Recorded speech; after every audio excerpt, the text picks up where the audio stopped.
Sumatera Selatan menjadi tuan rumah penyelenggaraan Komnas ke-17 yang insya Allah akan dilaksanakan tanggal 5 sampai tanggal 11 Oktober 2025 yang akan datang.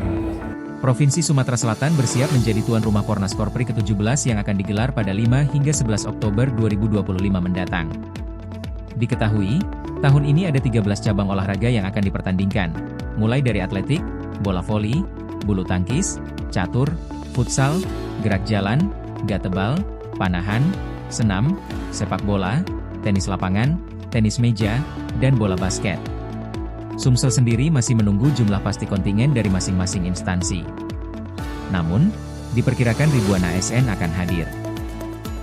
Merupakan suatu kehormatan untuk Sumatera Selatan menjadi tuan rumah untuk ajang nasional Komnas Korpri ini, dan tentu ini menjadi tanggung jawab juga yang sangat besar bersama jajaran ASN dan seluruh masyarakat serta pemerintah Provinsi Sumatera Selatan.